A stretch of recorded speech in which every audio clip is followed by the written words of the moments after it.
모두 자리에서 일어나셔서 오늘 우리에게 주시는 하나님의 말씀을 듣겠습니다. 오늘 우리에게 주시는 하나님의 말씀은 욥기 22장 21절에서 30절 말씀입니다. 너는 하나님과 화목하고 평안하라. 그리하면 복이 네게 임하리라. 청하건대 너는 하나님의 입에서 교훈을 받고 하나님의 말씀을 네 마음에 두라. 네가 만일 전능자에게로 돌아가면 네가 지음을 받을 것이며 또 네 장막에서 불의를 멀리하리라.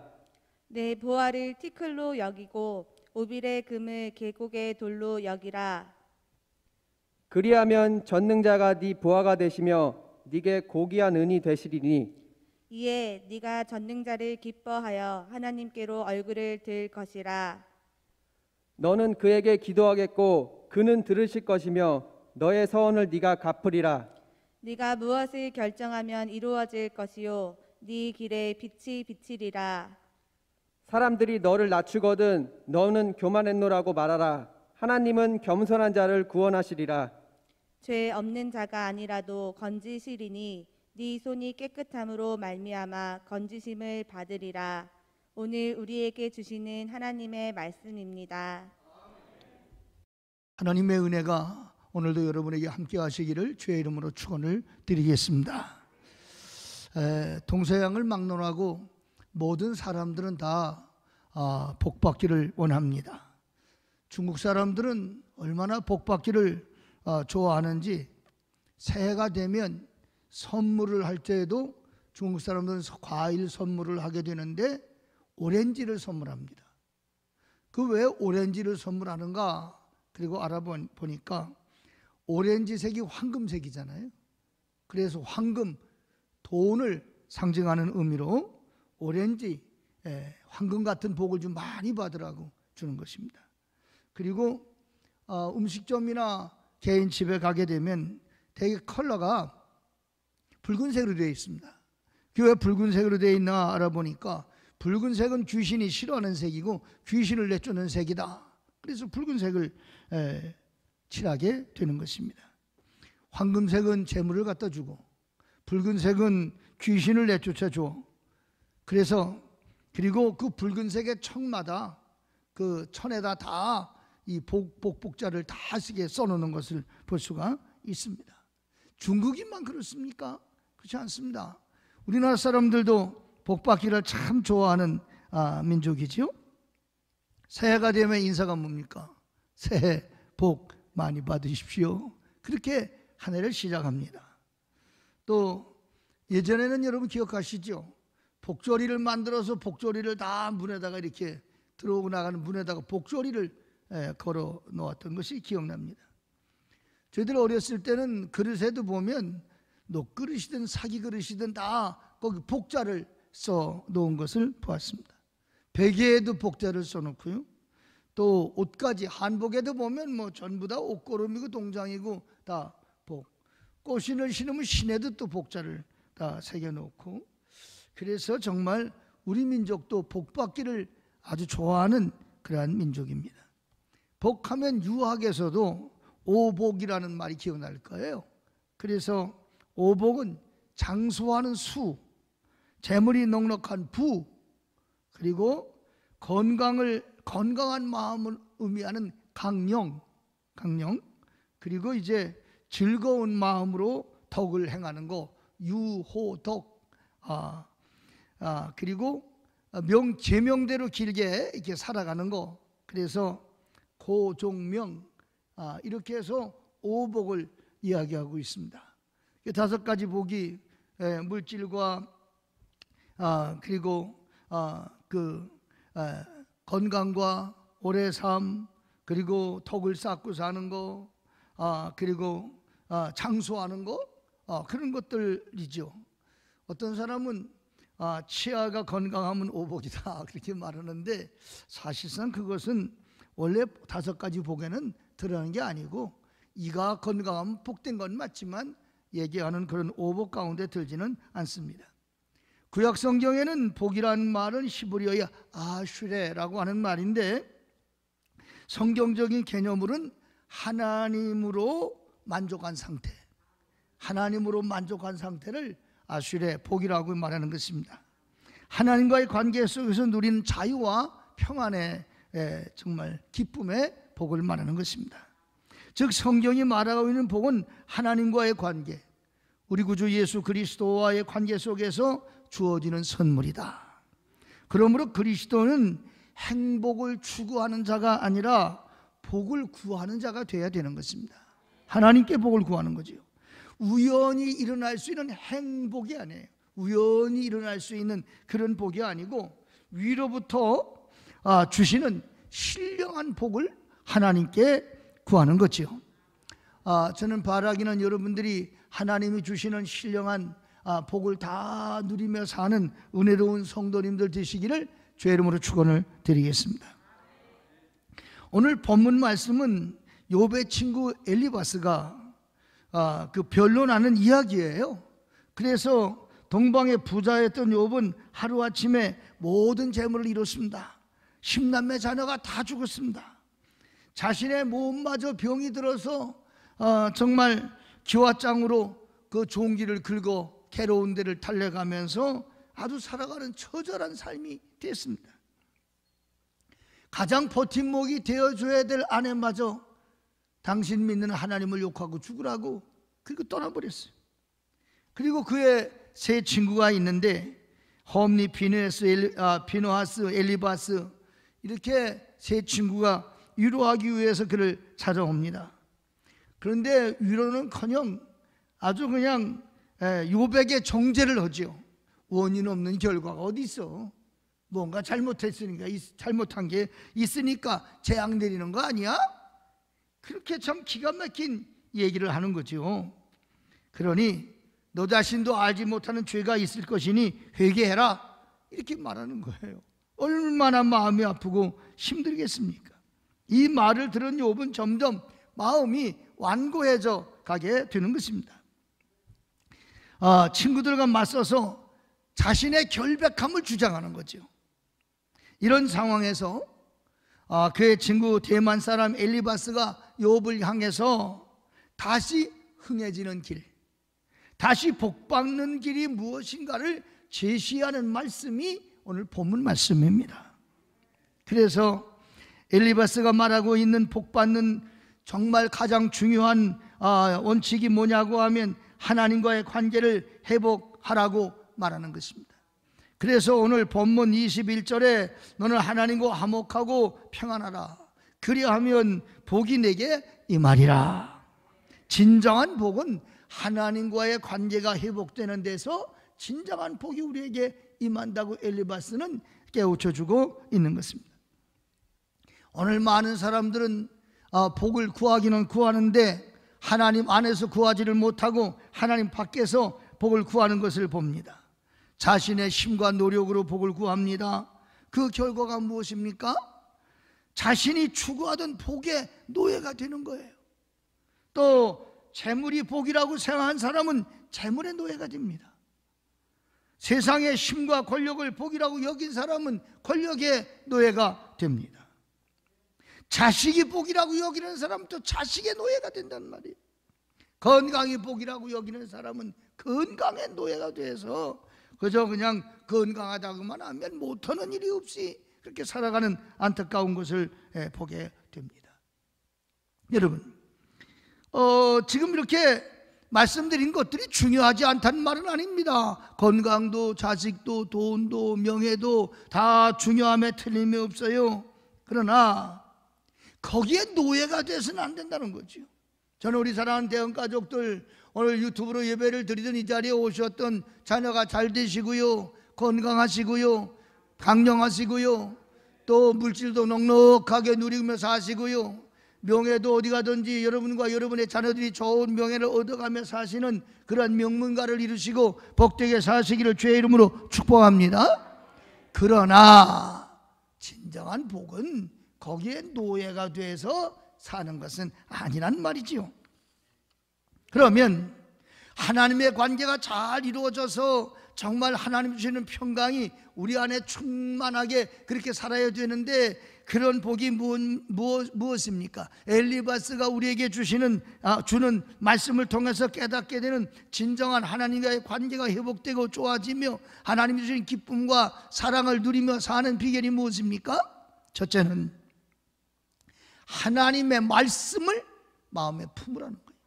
하나님의 말씀을 마음에 두고 살아가는 것입니다. 그래서 오늘 본문의 22절에 청컨대 너는 하나님 위에서 교훈을 받고 하나님의 말씀을 네 마음에 두라. 네, 하나님의 입에서 나오는 말씀으로 교훈을 받고 하나님의 말씀을 항상 가슴에 품고 살아라. 네, 하나님께서 이스라엘 백성에게 하나님 말씀을 강조하신 이유가 무엇입니까? 신명기 6장 4절로 9절의 말씀에 이스라엘아 들으라. 우리 하나님 여호와는 오직 유일하신 여호와시니 너는 마음을 다하고 뜻을 다하고 힘을 다하여 네 하나님 여호와를 사랑하라. 오늘 내가 내게 명하는 이 말씀을 너는 마음에 새기고 네 자녀에게 부지런히 가르치며 집에 앉았을 때이든지 길을 갈 때이든지 누워있을 때이든지 일어날 때이든지 이 말씀을 강론할 것이며 너는 또 그것을 네 손목에 매어 기호를 삼으며 네 미간에 붙여 기호표를 삼고 네 집 문설주와 바깥문에 기록할지니라. 여기서 주시는 강조하는 말씀을 뭐냐고 하면 하나님의 말씀을 네 마음과 네 가슴과 뜻에 이 말씀을 다 새겨서 그 말씀을 살고 그 하나님을 사랑하라고 하는 것입니다. 하나님을 사랑하는 것이 무엇입니까? 그건 바로 내가 사랑하는 하나님 말씀을 마음판에 새기는 것입니다. 그리고 자녀에게 부지런히 가르치는 것입니다. 말씀을 항상 삶 가운데서 실행하며 사는 것입니다. 하나님의 말씀은 우리의 내면과 삶에 비추어서 거울이 되는 것입니다. 하나님의 말씀은 인생의 나침판이 옳습니다. 하나님 말씀은 우리의 삶을 변화시키는 능력입니다. 하나님 말씀은 우리의 모든 걸 치료하고 회복하는 치료제입니다. 하나님 말씀은 어두운 삶을 환하게 밝혀주는 등불입니다. 갈 바를 알지 못하는 사람에겐 내비게이션과 같습니다. 말씀의 등불이 꺼지면 그 앞길이 보이지가 않는 것입니다. 말씀의 등불이 꺼지면 방향을 잃어버리는 것입니다. 말씀의 등불이 꺼지게 되면 내 삶의 무기력을 경험하게 되는 것입니다. 사랑하는 여러분, 우리 사랑하는 복 있는 대은교회 성도 여러분들과 유튜브로 예배를 드리는 모든 전국에 계신 성도 여러분들은 하나님 말씀을 날마다 사모하시기를 바랍니다. 날마다 말씀을 읽으시기를 바랍니다. 그것을 지켜 행하시기를 바랍니다. 그렇게 되면 하나님과 나 사이가 화목하게 되는 것입니다. 우리들이 하루의 삶 속에서 얼마나 하나님 말씀을 들으시나요? 또 얼마나 하나님 말씀을 우리가 전하시나요? 정작 우리가 귀 기울이고 하나님 말씀을 듣고 묵상하고 마음에 새기고 하는 시간은 불과 얼마 되지 않습니다. 우리가 신앙 생활은 말씀 중심으로 사는 삶을 말하는 것인데, 그럼에도 불구하고 제가 늘 그런 말씀 드리잖아요. 후탁교인이 되면 안 된다고. 성경 저 높은 데다 올려놨다가 주일날 되면 먼지가 보얗게 앉았으니까 후 불고 손으로 탁 쳐가지고 먼지나 털어가지고 교회를 오게 되니까 목사님 성경의 알맹이는 안낸 말짱한데 겉만 떨어졌어요. 겉만 맨날 두들기고 겉만 문지르고 먼지 따냐고 문지르고 두들기니까 안에 글씨는 하나 그대로 있는데 겉만 너덜너덜 한단 말이에요. 네? 안 됩니다. 여러분, 적어도 우리 이런 각오를 한번 해보시면 어떨까요? 하나님 말씀을 읽기 전에는 내 아침밥을 먹지 아니하리라. 아멘 안 하시는구나.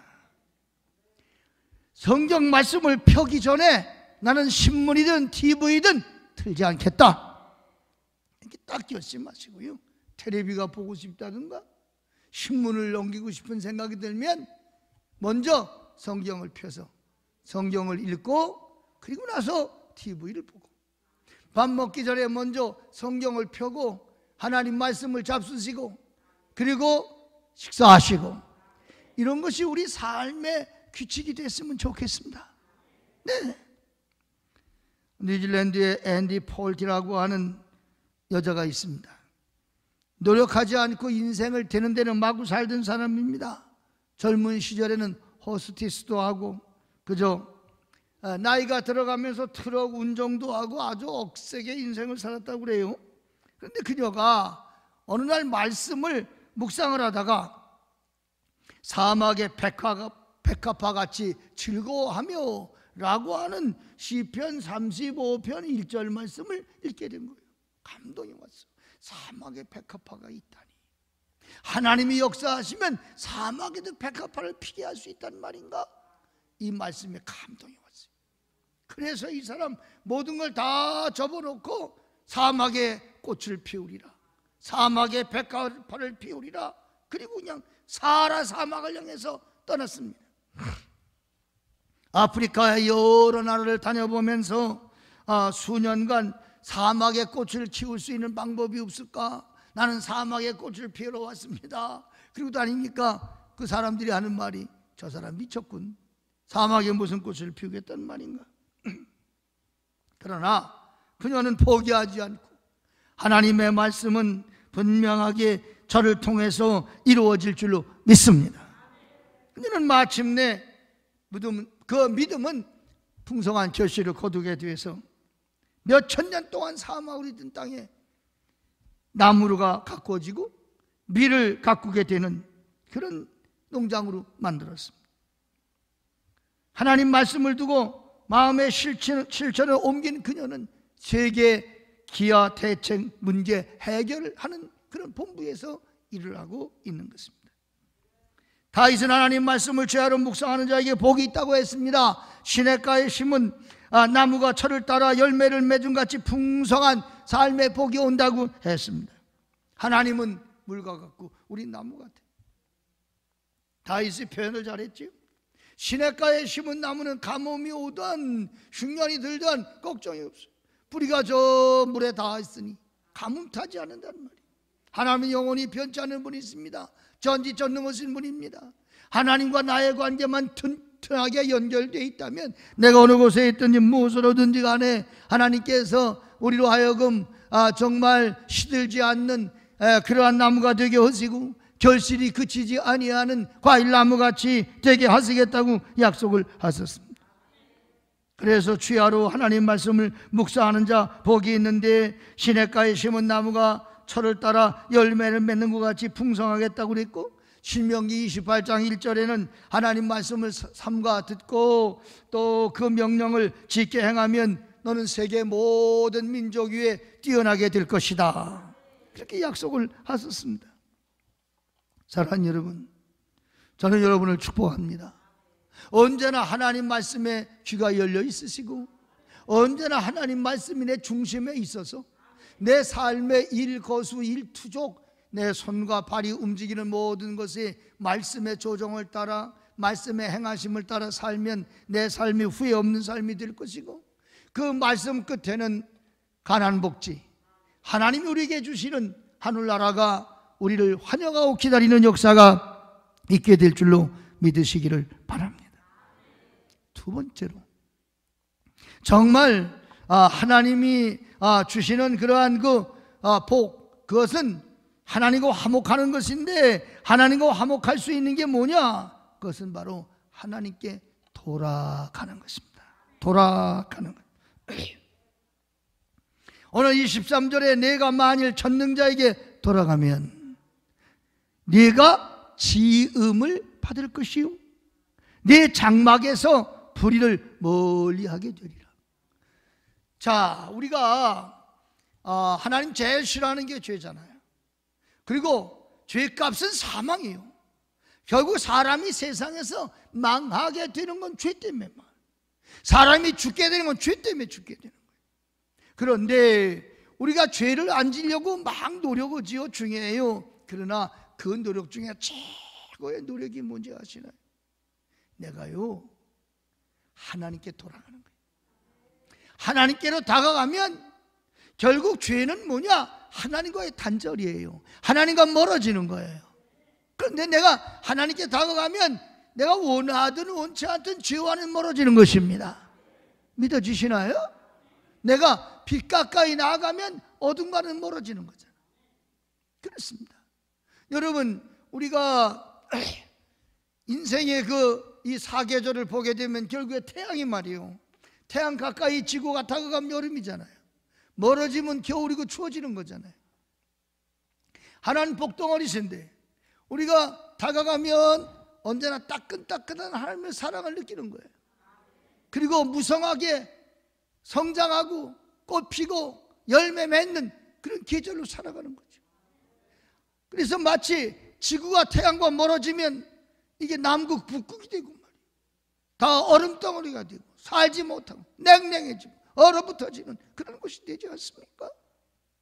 복의 근원 되시는 하나님께 돌아가는 것이 하나님과의 관계의 회복이고 복을 받게 되는 건 줄 믿으시기를 바랍니다. 더 정확하게 말씀을 드리면 개역 한글판에는 내가 만일 전능자에게 돌아가고 또 내 장막에서 불의를 멀리하면 다시 흥하리라. 아멘한 사람 다 그렇게 되시기를 축복합니다.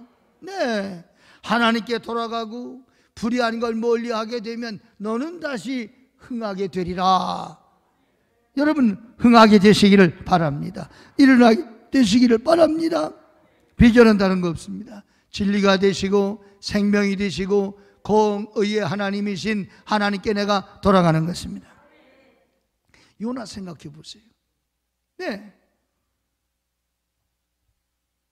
요나가 생각하기 뭐예요?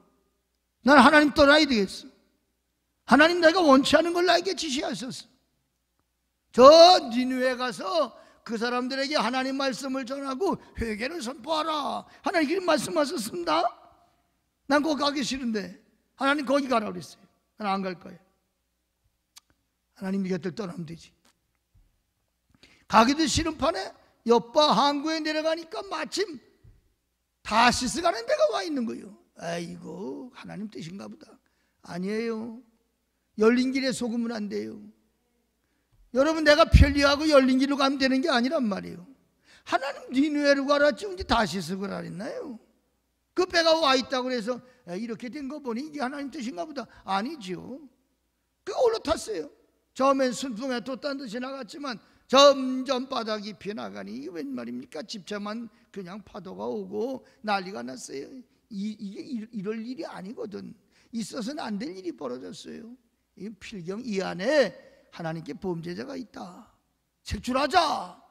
제비과도 보는데 요나는 저 배 밑창에 가서 모르는 척하고 잠들어 있는 척 했지만 안 걸릴 수 있나요? 딱 걸렸어요. 사실은 걸린 게 복이지. 아멘 하나죠. 그냥 숨어서 안 걸렸으면 좋을 것 같지요. 딱 걸리는 게 복이요. 그리고 마침내 어떻게 됩니까? 너 때문에 이렇게 됐어. 이 풍랑을 잠잠하게 하는 건 이 배에서 죄인을 내쫓는 거야. 바다에다 그냥 던져버려. 그래도 하나님은 끝까지 사랑하시니까 고기를 준비했다가 요나를 삼키겨. 마침내 원치 않은 니느웨 해변에 갔다 요나를 토해놓지 않습니까? 불행의 시작이 언제부터인가요? 하나님을 떠나면서부터, 하나님과 멀어지면서부터 불행해지기 시작한 것입니다. 요나가 다시 행복해지기 시작한 건 언제부터인가요?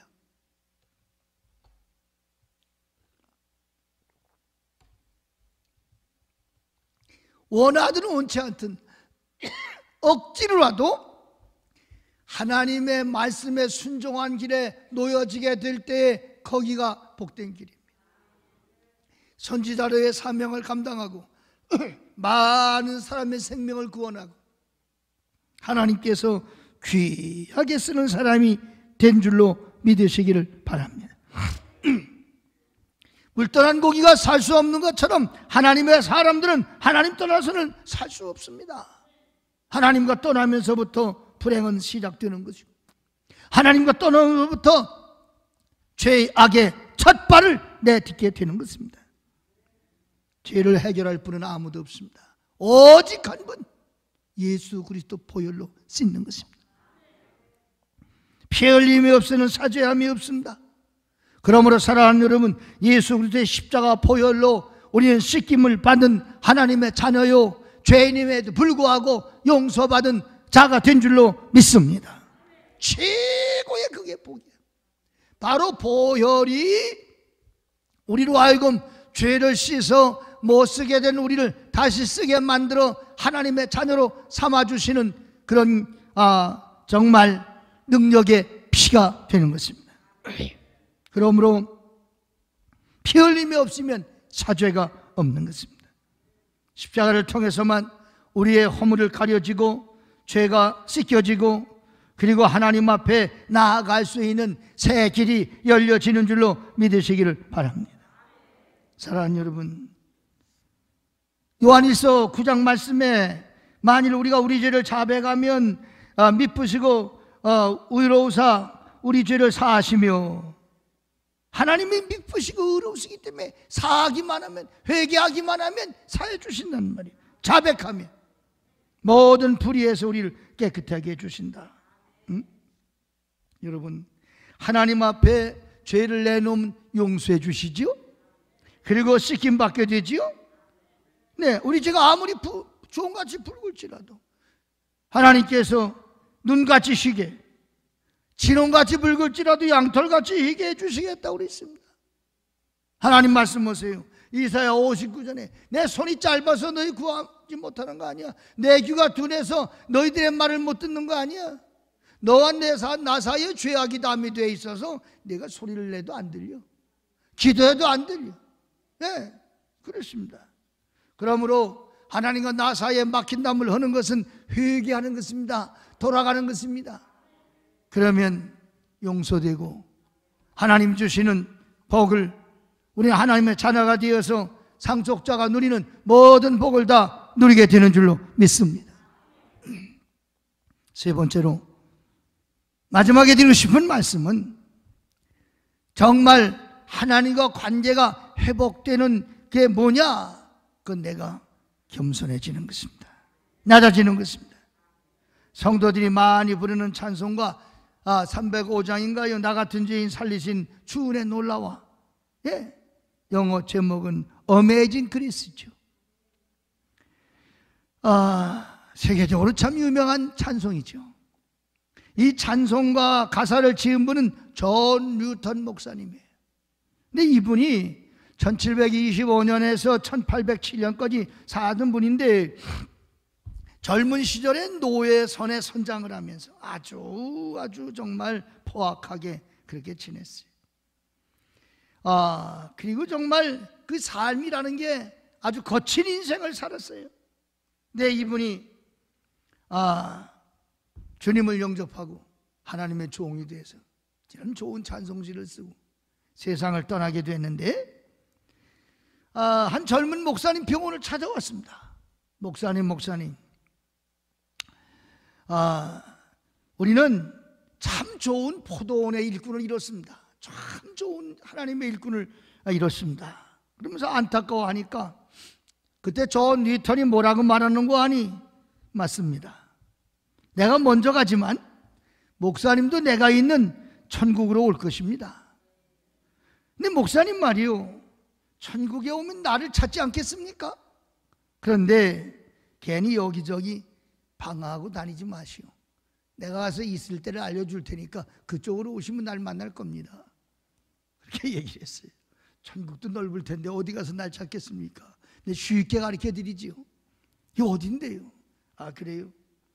그 왜 예수님 십자가에 못 박혔을 때에 같이 다녔던 강도 중에 그 회개한 강도 있지 않소?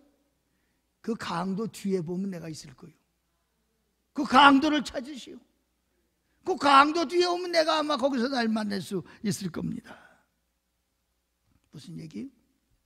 나는 그 강도만도 못한 사람이라는 거지. 얼마나 겸손한 얘기입니까? 강도만도 못한 존재. 강도 뒤에 가면 나는 그 뒤에 어디 있을 테니까 거기로 날 찾아오시오. 겸손입니다. 여러분, 실제로 강도 밑에 있을까요? 난 그렇게 생각하지 않습니다. 아주 좋은 자리에 있을 것입니다. 네 전이 천국에 오면 내가 주리라고 예비했던 자리를 하나님이 이 이야기를 들으시면 아마 더 좋은 데로 옮겨주실 거예요. 아멘 한 사람 꼭 그렇게 될 거예요. 안 한 사람도 그렇게 되시기를 바라요. 그 사람들은 남의 그냥 아멘의 덤으로 얻는 거죠. 겸손이 무엇입니까? 구어사전에 보면 남을 높이고 제 몸을 낮춘다 그런 뜻이에요. 동양 도덕에도 겸양지덕이라 이런 말을 쓰지요. 겸손한 태도로 사양하는 것을 강조하는 말입니다. 교회에서 말하는 겸손이란 이런 뜻도 가지고 있는 것입니다. 항상 사람 앞에나 하나님 앞에나 나를 낮추는 거죠. 그 누구보다 나보다는 남을 낮게 여기는 거예요. 여러분, 그런 마음 갖고 모인다면 교회에서 분란이 안 생겨요. 그런 마음으로 모인다면 교회가 화목하죠. 항상 남을 무시해요. 남 없어요. 남 멸시하고 잘난 체하고 그러다 보니까 교회가 불안해지고 하나님께서 기뻐하지 않는 사람들이 외면하는, 말로는 사랑을 외치지만 사랑이 없는 남극과 북극 같은 정말 얼음덩어리 같은 공동체가 되어가는 것입니다. 오늘 본문에 참 감동적인 말씀이 있잖아요. 29절에 사람들이 너를 낮추거든, 참 멋있죠. 사람들이 너를 낮추거든 네, 교만했습니다 제가, 이렇게 말하는 거예요. 너는 교만했다고 말하는 거예요. 내가 왜 교만했냐, 내가 뭐가 교만해, 이렇게 말하면 안 된다. 사람들이 너를 낮추거든 교만했노라고 해라. 믿습니까? 사실 우리가 알다시피 욥이 뭐 잘못한 거 없잖아요. 그의 친구들이나 이런 사람들이 얘기할 때 자기도 모르게 자기의 의를, 옳음을 주장하는 거잖아요. 근데 엘리바스를 통해서 주시는 말씀은 사람들이 너를 교만하다고 하면 낮추려고 하거든, 내가 교만했구나 이렇게 생각하고 스스로 낮아지라는 거예요. 여러분, 하나님의 은혜는 물과 같아서 낮은 대로 흐르는 거예요. 우리 예수님이 제자들 앞에도 무릎을 꿇지 않았습니까? 네. 선생님, 어떻게 제 앞에서 발을 꿇습니다? 아니다. 선생 맞다. 내가 네 발을 닦아주는 것처럼 너도 이렇게 행하라. 주님이 우리에게 본을 보여주신 말씀입니다. 잊지 마세요. 많이 배운 분들이 겸손하면 더 멋있죠. 많이 높은 자리에 있는 분이 겸손해 보세요. 얼마나 참 멋있는지 몰라. 제가 알고 있는 어느 도지사님, 제가 참 여러 군데를 다니면서 많은 분들을 만나보게 되는데 뭐 좋은 일이니까 그냥 내 이름을 대드릴게. 저 강원도에 있는 최문순 도지사님을 그때 동계올림픽 때문에 몇 차례 제가 그때 동계올림픽 현장에서 전도하는 일을 뭐 해서 그분하고 여러 번을 만나서 같이 대화도 나누고 그런 적이 있는데, 참으로 만날 때마다 미안할 정도로 그렇게 겸손하시고, 그냥 그래도 도지사 도에서는 제일 수장 아니에요. 그래도 그렇게 겸손하시고 그냥 어떻게 뭘 할지 몰라. 그냥 항상 남에게 자리를 배려했는데 그게 오랫동안 기억에 남아요. 그래도 그 많은 사람들, 제가 정치하는 분이나 장군들이나 여러분들을 많이 만나는 그런 위치에 있지 않습니까? 그래서 늘 대해보고 다들 겸손들 오시죠. 그런데 아주 특별히 제가 오랫동안 기억에 남는 그 겸손함을 가진 분이 그 도지사님. 처음 만나면, 그런데 그런 분들이 더, 그 이외에도 제가 알고 있는 장군들 가운데서도 그렇고, 어떤 사람이 제일 기억에 남냐 그러면 아주 거만을 떨던 사람과 아주 겸손했던 사람 두 부류가 남아 있는데, 사랑하는 여러분, 하나님 여러분들이 그 후자가 되시기를 바라요. 겸손한 사람으로 하나님 앞에나 사람 앞에나 길이 남아있는 그런 사람이 되십시오.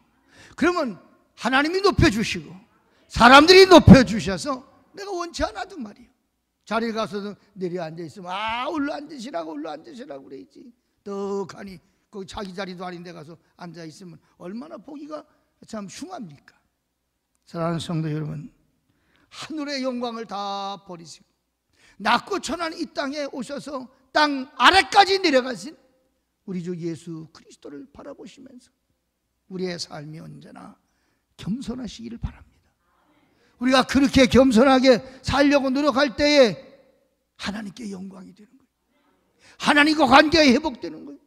왜 그런 줄 아시나요? 하나님은 높은 데 계시기를 원하시는 분이 아니라 높으신 분이 낮아지신 거잖아요. 낮은 데로 오신 분이잖아요. 우린 거기서 그분을 만날 수 있단 말이에요. 높은 자리에서 만나는 게 아니라 낮은 자리에서 만나는 거예요.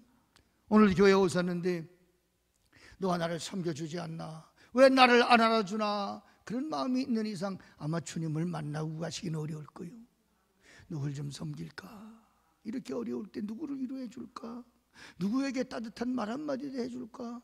요즘은 손도 못 잡으니 눈이라도 그냥 반색을 하면서 어떻게 하면 내 마음을 전해줄까? 이 뜨거운 마음을 전할까? 이렇게 생각한다면 아마 주님의 따뜻한 눈동자를 여러분이 발견하게 될 것이고, 그리고 하나님 아버지가 주시는 복을 충만하게 누리게 될 줄로 믿습니다.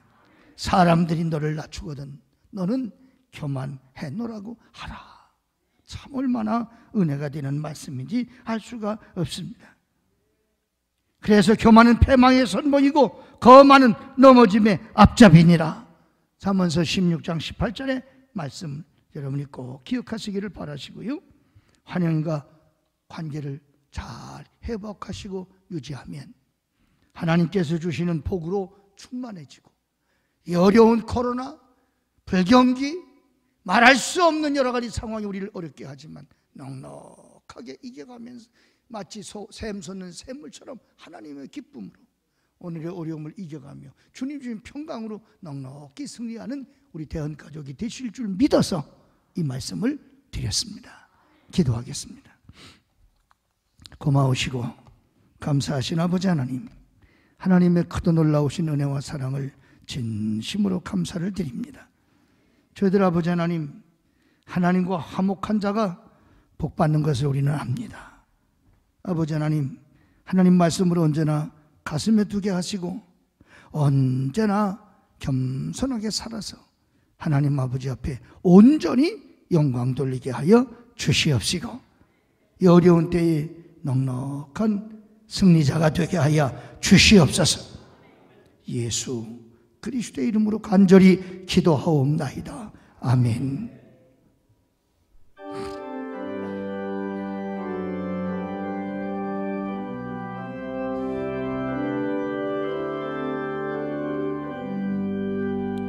주님이 뜻하시니 헤아리기 어렵더라도 언제나 주 뜻 안에 내가 있음을 아노라. 사랑과 말씀들이 나를 더욱 새롭게 하니 때로는 넘어져도 최후 승리를 믿노라. 이 믿음 더욱 굳세라. 주가 지켜주신다. 어두운 밤에도 주의 밝은 빛 인도하여 주신다. 이 믿음 더욱 굳세라. 이 믿음 더욱 굳세라. 주가 지켜주신다. 어두운 밤에도 주의 밝은 빛 인도하여 주신다.